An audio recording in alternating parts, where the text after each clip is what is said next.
Good morning. Welcome to First Church Unitarian here in Littleton, Massachusetts. My name is Lara Hoke, pronouns she, her, and I'm so happy and lucky to be the minister serving this incredible congregation. Thank you for being here this morning with us on this beautiful Memorial Weekend Sunday. It is a gorgeous day. Why are you here? No, I'm kidding. I'm really grateful you're here. Thank you. And I'm glad you're here just as you are. We are so lucky to have you with us this morning, here in person or online. Welcome, one and all. Today, we are thinking about Memorial Day some together. And if you ever need pastoral care, you could always come to me, or you could also reach out to one of our wonderful lay pastoral ministers. Today's lay pastoral minister is Patty Sardella, and our other wonderful lay pastoral ministers are David Butts, Ann Donald, Jan Dustin, and Linda Kaler. And with that, I will turn it over to Tim for Community Matters. Again, welcome. I'm Tim Harvey. I'm on the standing committee. There's announcements in FCU Community Matters. Note in particular, next Sunday, June 1st, is the coming of age service for two of our adolescent members, and there'll be an extended coffee hour after church in honor of that. And the following Sunday, June 8th, is we're having the Big Pew Review, and after church from 11:30 to 12:30, we're going to have a visioning exercise right here to think about ways we might reconfigure the pews. And that will be led by, who will that be led by? Cindy and... Cindy Harlan and Cindy Mallett. Yeah, that will be led by the Cindys, thank you. And also note on Saturday, June 14th, there's Boston's annual Pride Parade, which is being joined with protest rally. So that'll be a really, really big, important event. And remember, street protest can work and has worked many times in many places. So it's really important to have a lot of numbers for that.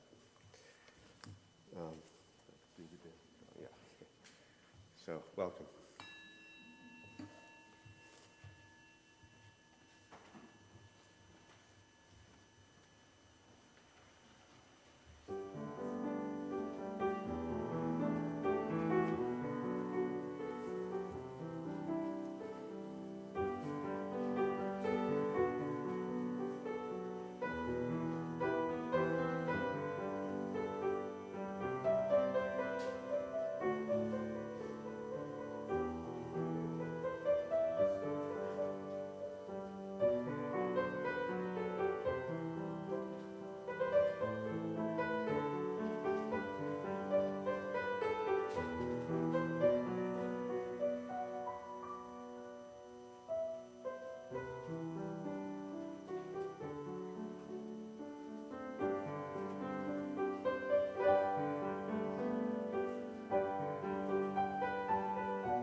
No pain like my pain.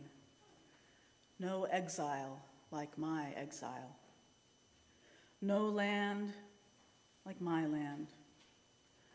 No desolate city like my desolate city. No heart like my own aching heart. No fear like the fear of my people. No genocide like our genocide. No humanity like our humanity. No right like our right. No wrong like their wrong. No rage like my rage. No pain like my pain, immediate and raw and righteous, ancient and true, and etched in our genes by history's injustices. Dear God, help us look closer so that we may see our children in their children in our own. Help us look so that we may see you in the bleary eyes of each orphan, each grieving childless mother, each masked and camouflaged fighter for his people's dignity. Dear God, divine, exiled, and crying one, loosen our claim to our own uniqueness. Soften this hold on our exclusive right to pain, to compassion, to justice. May your children, all of us, unique, may your children in your image come to know the quiet truths of shared pain, shared hope, shared land, and shared humanity, shared risk, shared courage, shared peace. Inshallah, Ken Yatsi Retzon. May it be your will, and may it be ours. The words of Rabbi Tamara Cohen. Let us worship. I'd like to invite Tucker up to light our chalice this morning.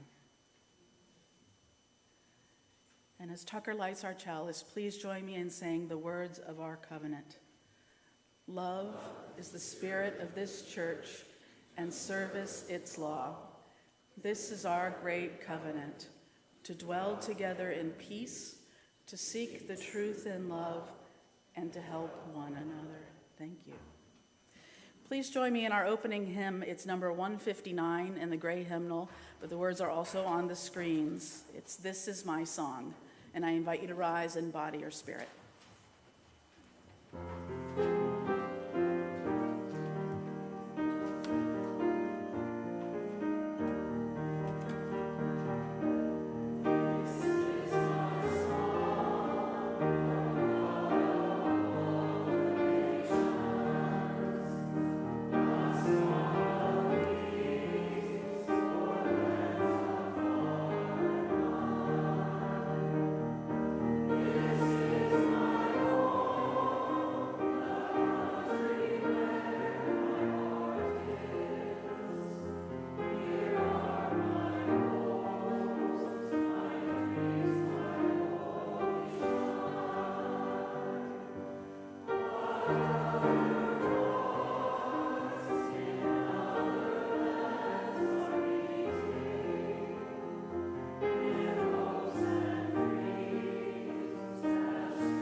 be seated.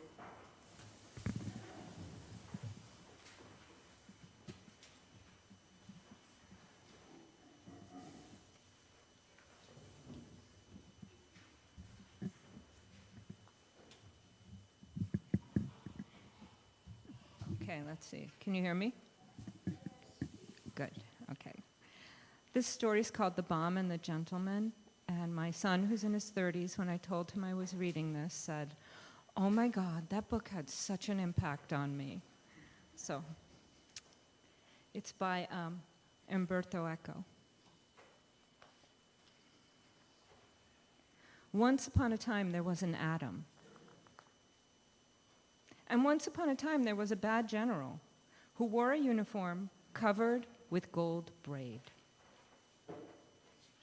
The world's full of atoms. Everything is made up of atoms. Atoms are very tiny, and when they come together, they form molecules, which then form all things we know. Mom is made of atoms. Milk is made of atoms. Women are made of atoms. Air is made of atoms. Fire is made of atoms. We are made of atoms. When the atoms are in harmony, everything works fine. Life is based on harmony. But when an atom is smashed, its parts strike other atoms, which then strike still more atoms, and so on. A terrifying explosion takes place. This is atomic death. Well, our atom was sad, because it had been put inside an atomic bomb. Along with other atoms, it was waiting for the day when the bomb would be dropped and they would all be smashed, destroying everything. Now, the fact is that the world is full of generals who spend their lives piling up bombs. And our general filled his attic with bombs. "When I have lots and lots and lots," he said, "I'll start a beautiful war." And he laughed. How can you help but become bad when you have all those bombs within reach? Ha ha ha. The atoms shut up in the bombs were very unhappy. Thanks to them, there was going to be a huge catastrophe. Many children would die, many moms, many kittens, many calves, many birds, everybody. Whole towns would be destroyed, where before there had been little white houses and red roofs and green trees all around. Nothing would be left but a horrible black pit. And so the atoms decided to rebel against the general. One night, without making a sound, they stole silently out of the bombs and hid in the cellar. The next morning, the general came into the attic with some other gentlemen. These gentlemen said, "We've spent a pile of money to make these bombs. Are we going to leave them here to collect mold? What's a general like you for anyway?" "It's true," the general replied. "We really must start this war. Otherwise, my career will get nowhere." And so he declared war. When the news spread that the atomic war was going to break out, people were crazy with fear. "Oh, if only I hadn't allowed generals to make bombs," they said. But it was too late. Everyone fled the cities. But where could they find refuge? Meanwhile, the general had loaded his bombs on an airplane and was dropping them one by one on all the cities. But when the bombs fell, empty as they were, they didn't explode at all. And the people, happy at their narrow escape, they could hardly believe their luck, used them as flower pots. Soon they discovered that life was more beautiful without bombs. And they decided not to make any more wars. The moms were happy, so were the dads. So was everybody. And what about the general? Now that there were no more wars, he was fired. And to make use of his uniform with all the braid, he became a hotel doorman. Since everyone now lived in peace, many tourists came to the hotel, even former enemies, even the soldiers whom in the old days the general had ordered about. When they entered and left the hotel, the general opened the big glass door and made an awkward bow. saying, "Good day, sir." And they, who recognized him, said to him with a grin, "The service in this hotel is dreadful. It is outrageous." And the general turned deep red and was silent, because now he was of no importance at all. And maybe one day we can get there.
As Arthur Foote wrote, "Freely have we received of gifts that minister to our needs of body and spirit.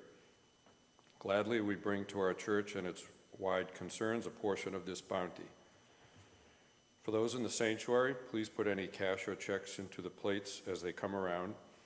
For virtual participants, you can go to our website, fculittle.org, and look for the yellow Donate button in the upper right. There you will see details for how to donate online if you wish.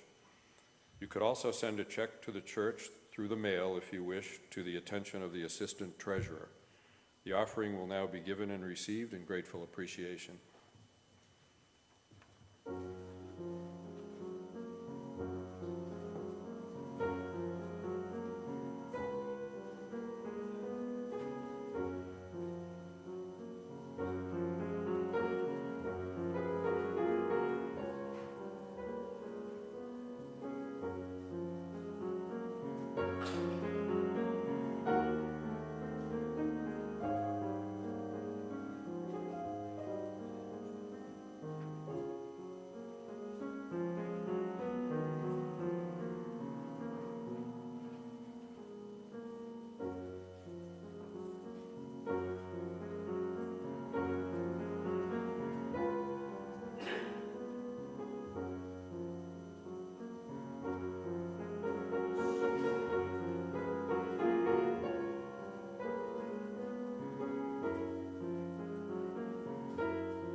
Please join me in the words of our community response. May we be transformed by our giving, and may the world be transformed by our gifts.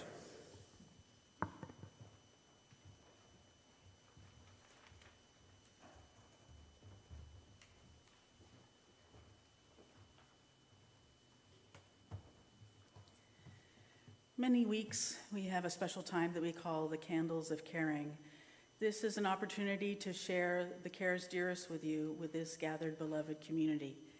If you have a special joy or concern or sorrow that you would like to share, we invite you to come up and use the microphone that will be up front and in the center, and tell us your name and briefly let us know how we might direct our thoughts, prayers, or healing wishes. If you wish, we can also bring the microphone to you where you sit in the pews after that. And for those of you on Zoom, you can raise the hand in the reactions area and we'll call on you in turn. Are there any candles of caring this morning?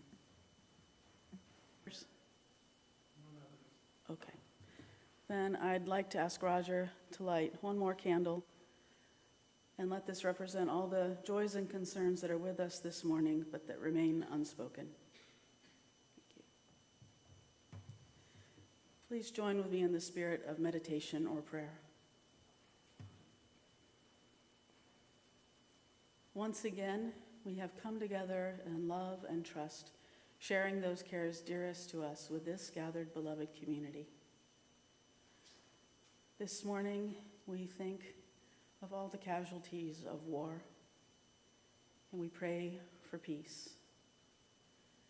This morning we think of all of the troops that are in harm's way and wish them safety.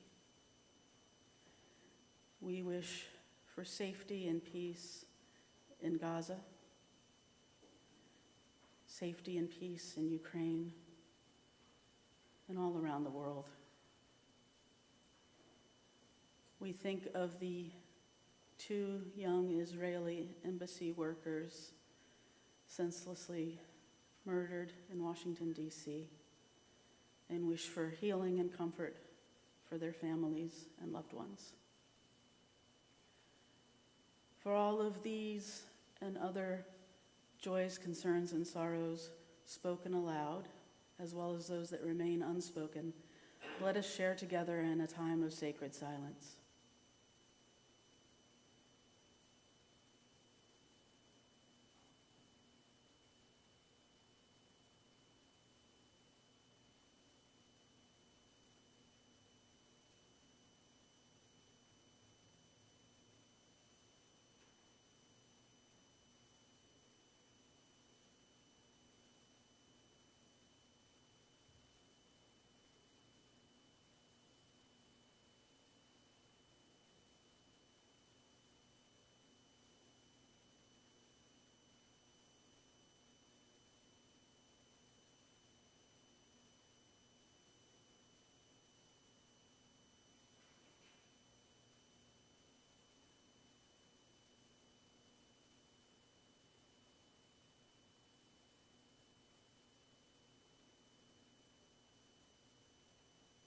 Blessed be, and amen.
have this blown up to 18 font, and I still need reading glasses.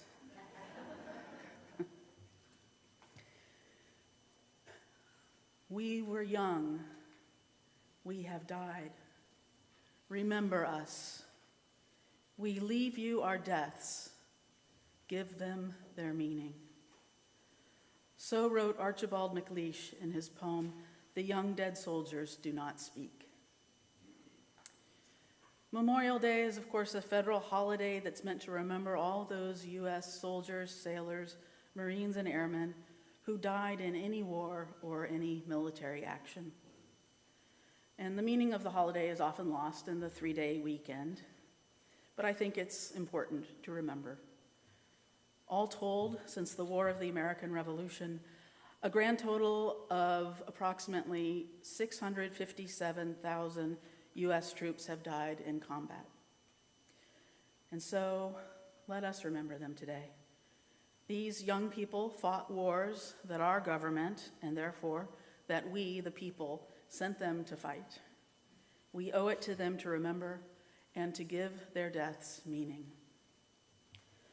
And of course, these casualty numbers do not tell us how many returned from combat with debilitating physical and mental injuries.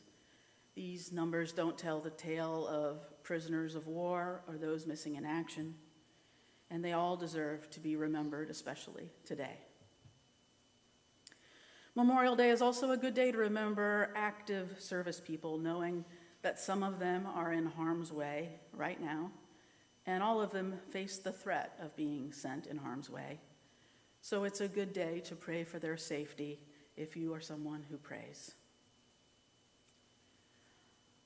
I've always, for years now, believed that Memorial Day should also include a remembrance of civilian casualties of war and those who die on the other side of conflicts. And I believe that we should pause today to remember all those people who died as a consequence of battles that our country chose to fight, usually on someone else's soil. And these sorts of numbers are very hard to find. In war, civilian casualties typically outnumber those of combatants, sometimes by quite a bit, a fact that is too little remembered on Memorial Day. And so today it's important to remember the very real children and adults, the majority civilians who die in war. For just one recent example, it's probably conservative to say that 370,000 civilians died in the 21st century U.S. military actions in Iraq and Afghanistan, which is orders of magnitude greater than the 7,000 U.S. troops that died in combat in those wars. Memorial Day, in my opinion, should include above all a consideration of how to end war, which is perhaps the best way to give young dead soldiers' deaths meaning. Thanks to the aftermath of 9/11, we have become very accustomed to a permanent but understated state of war, a permanent kind of war, but on a small enough scale and far enough away that, particularly without a draft, most of us don't think about it very much at all. In essence, the authorization for use of military force, which passed shortly after 9/11, means that the war on terror can be anywhere, it can be many places at once, and it can go on, as it did in Iraq and Afghanistan.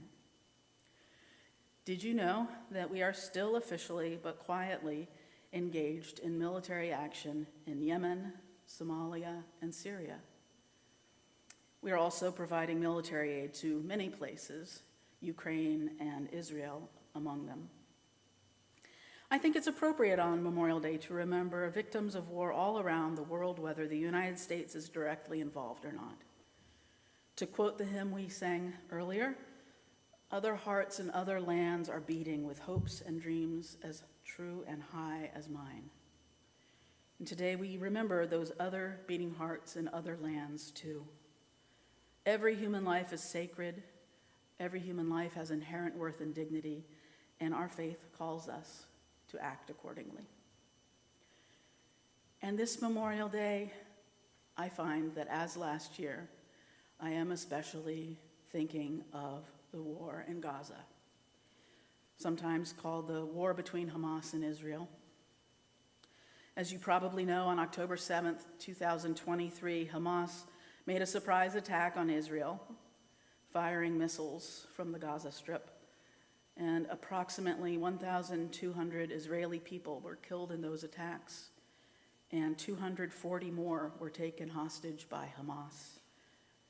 And most of those hostages were civilian, including children and elderly. Militants from Hamas also tortured some of the hostages, including sexual violence, which is abhorrent and horrific and all too common in war. And so it's not surprising to me that Israel retaliated shortly thereafter. Naturally, Israel wanted the hostages to be freed and wanted to prevent any more attacks coming at them. And though I'm close to being a pacifist, I cannot condemn Israel for having made a military response. As we all know, the Jewish people have been persecuted and targeted for violence all too often in their history. And the Jewish people have always faced existential threats. And anti-Semitism is very, very real and very much alive in this world, and that's as clear today as it has ever been. I can only imagine the understandable instinct that Israel, a Jewish state, would have towards self-preservation, as genocide has always loomed as a threat for the Jewish people. Tragically, the severe response by the Netanyahu-led government of Israel has amounted to genocide against the Palestinian people. So it is genocide versus genocide in a sense, a true nightmare. According to United Nations numbers that came out just 10 days ago, approximately 54,200 people have been killed in the war of Gaza. Of those, about 53,000 are Palestinians and about 1,200 Israelis. Israel's military response has also caused widespread destruction and chaos. According to the UN, approximately 90% of Palestinians in Gaza have been displaced. 90%, some of them many times, multiple times, since October 2023. 92% of Palestinian homes in Gaza have been destroyed. 92% of their homes. And with all of that, famine might be the biggest current threat. According to the World Health Organization, the risk of famine in Gaza is increasing, and with deliberate withholding of humanitarian aid, including food, in the ongoing Israeli blockade. The entire more than 2 million population of Gaza is facing prolonged food shortages, with nearly 500,000 people, nearly a quarter of them, in catastrophic situation of hunger, acute malnutrition, starvation, illness, and death. And according to the World Health Organization, this is one of the world's worst hunger crises unfolding in real time. And they also support that 3/4 of Gaza's population are at emergency or catastrophic food deprivation levels, which are the two highest, most serious levels of food insecurity. But there are government positions, and then there are the people. According to the Israel Democracy Institute poll, 73% of Israeli citizens believe that Netanyahu should resign. 73% of Israeli people agreed that Israel should advance to the next phase of the ceasefire hostage return deal, which would include a complete cessation of hostilities and a withdrawal from Gaza, release of all the Palestinian prisoners, in exchange for the release of all remaining Israeli hostages, of which there are believed to be 23 living. I couldn't find statistics about what Israeli citizens think about the blockade that's causing so much starvation, but it would follow that the majority of them are against that as well. And that is where I find myself today, too, agreeing with the majority of Israeli citizens that there should be an immediate ceasefire and there should be an unimpeded access for humanitarian assistance for the people of Gaza. I agree that there should be an immediate release of all hostages that remain in Hamas captivity. I condemn terrorism such as the actions of Hamas. I condemn the outsized response of Netanyahu's government.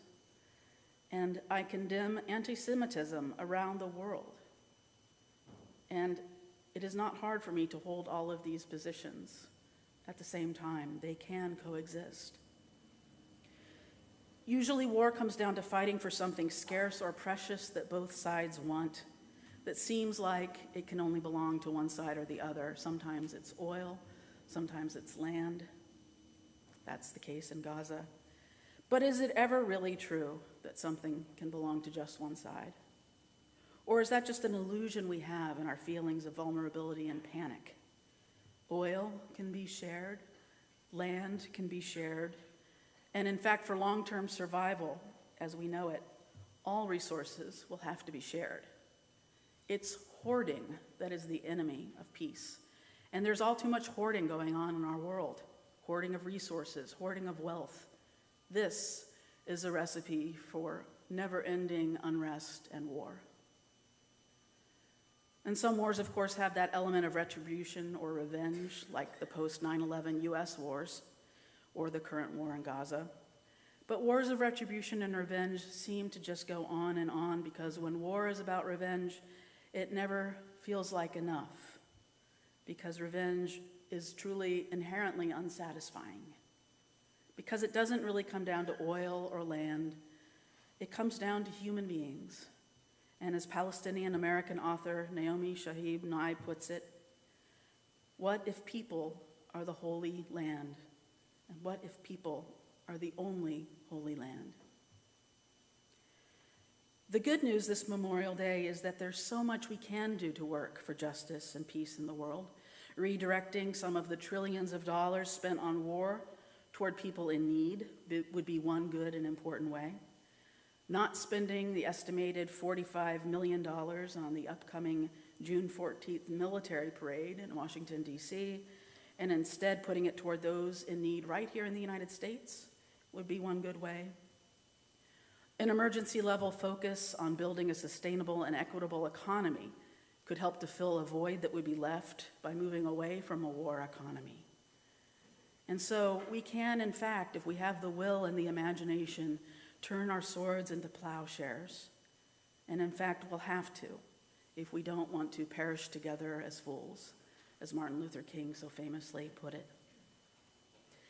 I want to close by considering the viral tweet and now well-known words of award-winning Canadian novelist and journalist Omar El-Akkad. In October 2023, shortly after Israel began its heavy bombing in Gaza, El-Akkad shared images of some of the devastation and wrote, "One day, when it's safe, when there's no personal downside to calling a thing what it is, when it's too late to hold anyone accountable, everyone will have always been against this. One day, when it's safe, everyone will have always been against the genocide in Gaza. One day, when it's safe, everyone will have always been against the senseless murders of 2 Israeli embassy staffers in D.C. and other anti-Semitic horrors. One day, when it's safe, everyone will have always been against the reckless and hateful fascist actions taking place today in our own country. Whatever the downside might be, may we have the courage to call things what they are in real time. May we have the will to act against horrors in real time. May we be able to say that we have always been against the killing and starving and withholding of care for innocents, and that we have always done all we can to end it. May it be so. Blessed be, and amen." Today, we are going to share in a ritual. It's a ritual that was developed by Unitarian Universalist minister Cheryl Lachey. There was a time that I believed that Memorial Day should be a day to remember only those who died in combat and only those who died in war for the United States. Perhaps I thought that because I'm a U.S. Navy veteran, I don't know. But the older I get, the more I realize You can't compartmentalize grief that neatly. How could we stir up our emotions on Memorial Day, thinking about the tragedy of death and war, and not stir up our emotions for the deaths of those who were precious to us, no matter how they died? So Memorial Day opens up the gates of our grief and our remembering. This morning, I want us to remember together our lost loved ones as a sacred act of love and respect. Unitarian Universalist minister William Murray wrote, "We experience immortality in the sense that our spirit and our influence live on. And this suggests that the kind of life we live is terribly important. For if we live on through the lives we touch, then the way we touch the lives of others is what really matters.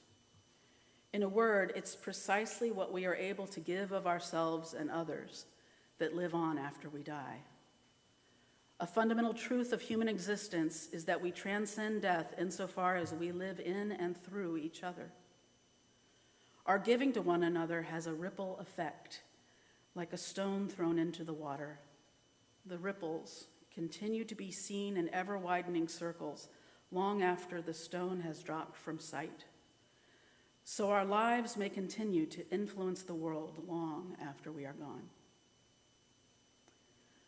I know I'm not the only person here who has lost someone and misses them. So in an effort to help us be here for each other and to listen, I invite you to join me in this roll call ritual. There's water in the bowl below and some small pebbles. The water in the bowl represents the cleansing spirit of community and grief shared. The pebbles dropped gently into the bowl will create ripples that will remind us that our giving to one another is an answer. So Roger is going to place the microphone near the bowl. And I invite you, if you wish, to drop in a pebble and share the name or names of those you wish to remember. I invite you to come down the center aisle as you are able.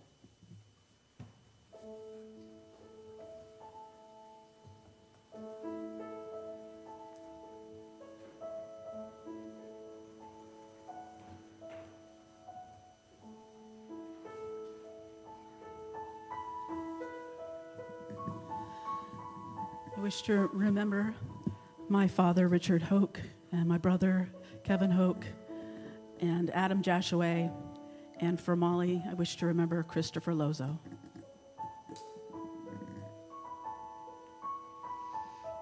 Tom Cowan, Amy Browder, and Carrie DeRosa, and my parents.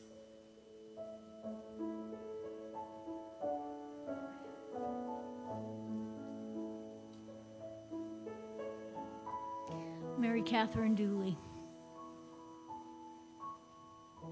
Jim and Francis Pillman, John Moore.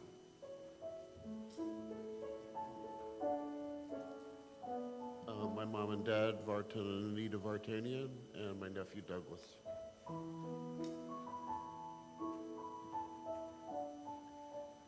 College roommate David Shiloff, and my parents.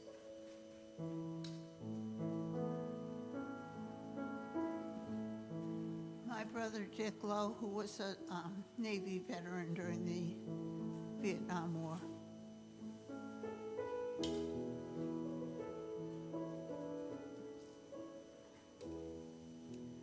Donald Sutherland, Joan Sutherland, Keith Sutherland, Katie Barasano, and Kate Barasano and Katie Menon.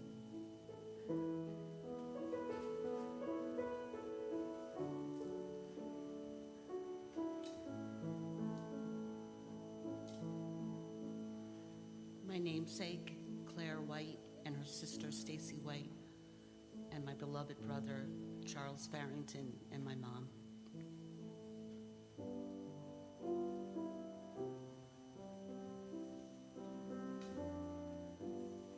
Pat Maraca.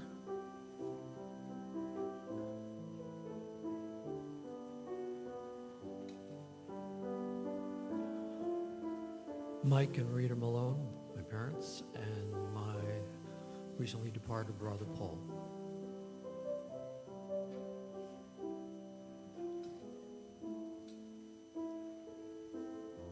daughters, Tamara Kristen and Carrie Nischel. My mother, who died when I was 6.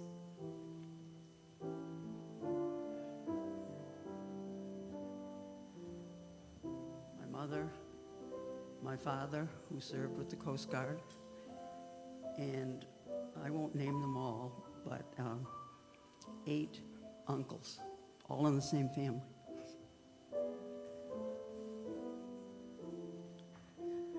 Carolyn Heisman.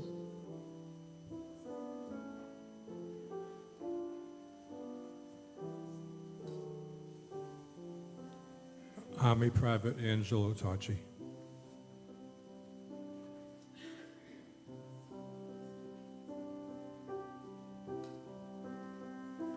My brother, Raymond Lewis.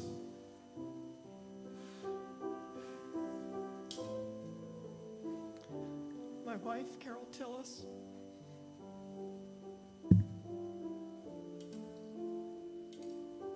Two close friends, David Gaynor and Gil Doobie.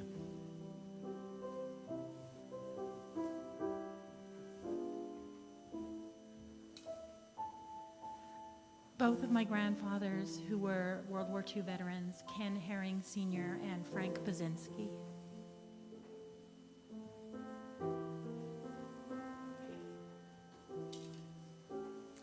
My parents, Jim and Vi Courtney, my brother, Hugh Courtney, and my friend, Connie Sagona.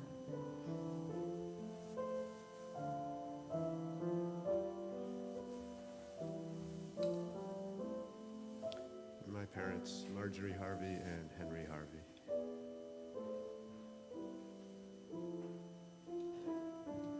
My parents, Len and Joan, and my cousin Jay.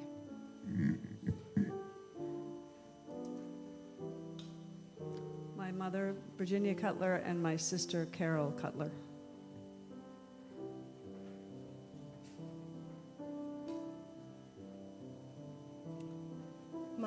My in-laws, Phil and Betsy Dumka, and my mentor, Robert Koenig, and my parents for always, Bill and Elise Lambert.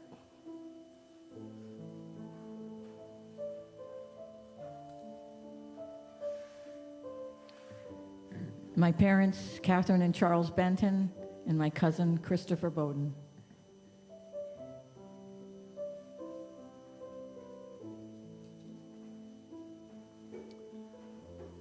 My nephew, Ross Whitlock, and my sister-in-law, Paula Stamps.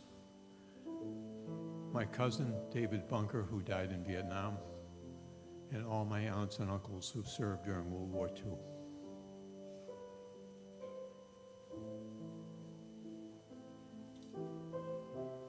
My parents, Mary Ann and Bob Poor, and my grandfather, Donald, who was a POW in World War II.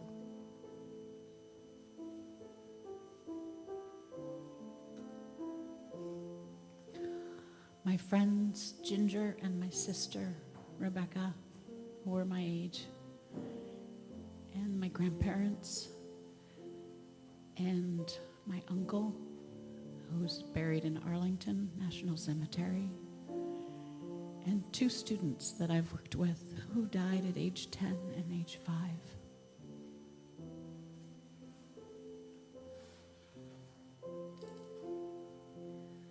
My uncle, George Highland, and my friend, Deborah Shelton, and many others.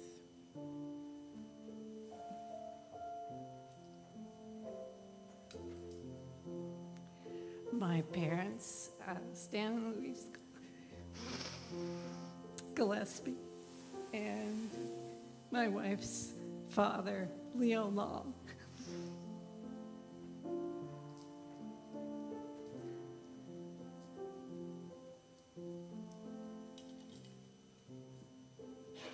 My nephews, Mike and Andy Maldonado, and my brother Ernie Boucher, and my mom, Sabra Boucher.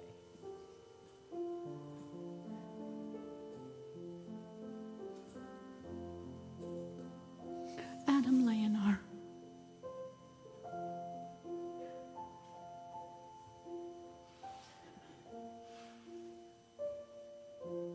Our own Gigi Dodd,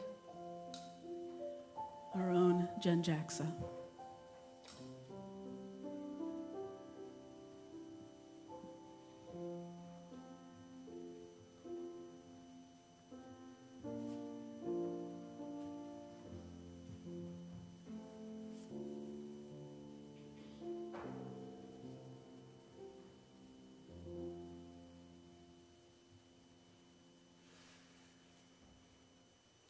Earth, cure me. Earth, receive my woe. Rock, strengthen me. Rock, receive my weakness.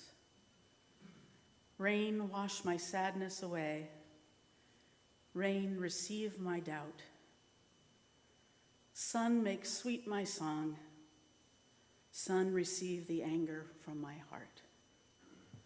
May it be so. Blessed be, and amen. Please join me in our closing hymn. It's number 205 in the gray hymnal.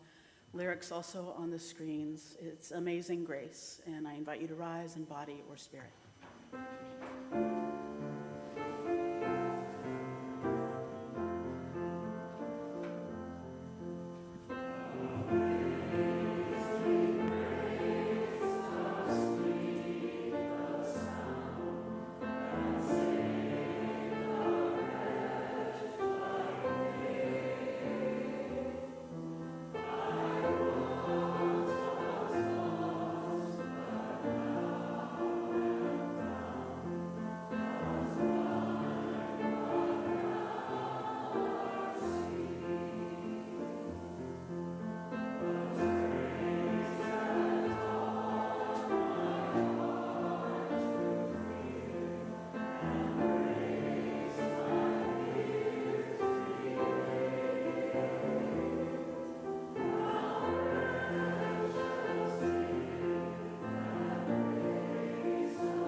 As is our tradition, if you're comfortable and the person next to you is comfortable, you could hold hands or touch elbows or feet or anything that works for you, or you could simply hold up your hands and feel the energy between us and those who are with us online.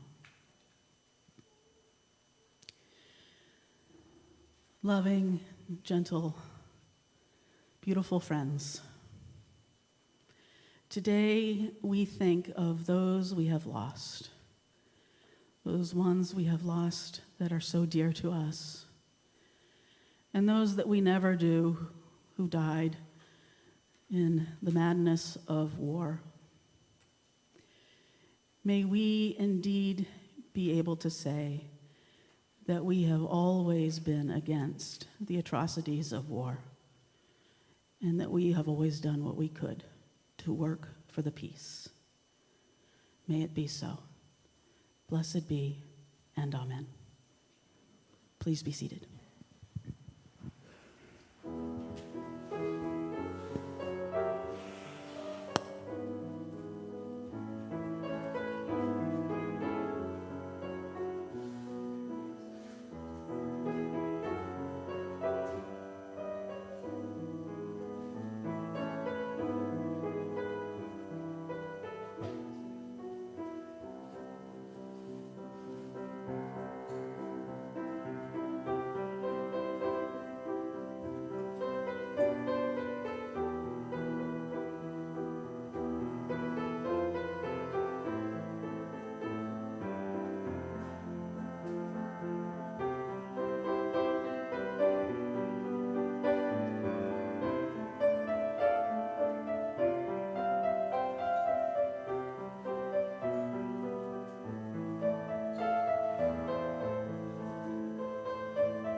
If there's anybody on Zoom that wants coffee hour, feel free to unmute.